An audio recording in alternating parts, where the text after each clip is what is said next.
2025, it came to light that these 7 lions on the site of a former roadside zoo in Quebec needed to be saved from euthanasia. Months later, just as they arrived at the newly built facility in Muskoka, 3 hours north of Toronto, a discovery. Several were pregnant.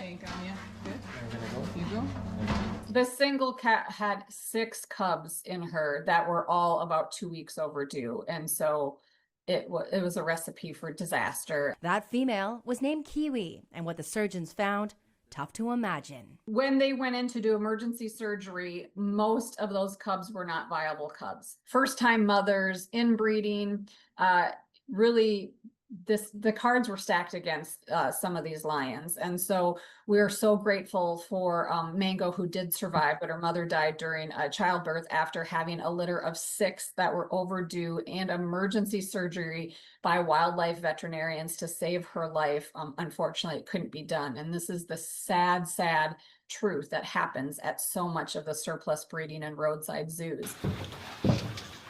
They have a 50% neonatal mortality. 50% of big cat cubs born in captivity don't make it. And you think of all the mothers that don't make it because of that.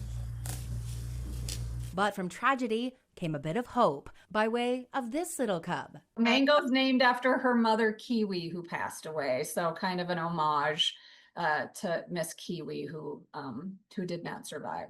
But the battle wasn't over for little Mango, and she was brought to Minnesota. Mango's doing really well. They're monitoring her anesthesia.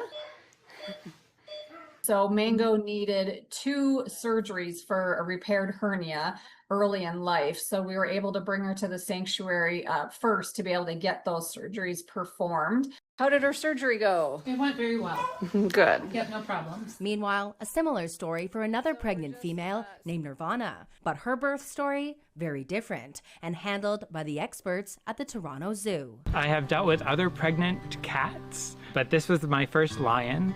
But thankfully, we have lots of experience at the Toronto Zoo dealing with pregnant big cats. So we already had, designs for the den that we've used with tigers and cheetahs. We all just kind of turned off the lights and let her give birth in privacy, but watching her really closely on the cameras. And it was a really easy birth, immediately showing great maternal instincts. But the addition of the 2 male cubs, Archie and Reggie, meant that travel to Turpentine Creek Wildlife Refuge in Arkansas would be delayed. When you're transporting an endangered animal, you have to obtain a permit to do so. But that permit goes through multiple government processes, and it's time intensive. We were getting very, very close, and the female lion that was coming to Turpentine Creek, her name's Nirvana, gave birth to a couple cubs. And so we ended up having our permits all in order, and then had to get the permits amended in order to add those 2 male cubs on to be able to get all of them here together and keep that family together. There they go. Yay!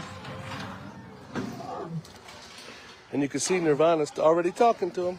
In the wild, they would give birth once every 2.5 to 3 years because they raise their offspring till that age.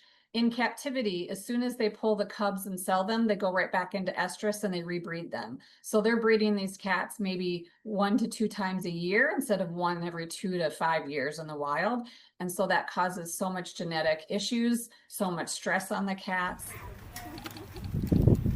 According to international wildlife protection charity ZooCheck, of the 150 permanent wildlife display facilities in Canada, 50% are considered roadside zoos. I think it's hard for a lot of people because they might go to a roadside zoo and say, oh, there's a little lion in a cage, and that's what the whole story is to them. But when you're in this rescue industry, the whole story is so much more than that. It's when they get sick, when they don't get vet care, when they're not getting a proper diet, when they're fighting for food, when they're inbreeding and then they're dying during birth. For the 9 that did survive, the final destination, the United States, and their forever homes, now on the horizon. Sarah Freemark, CTV News.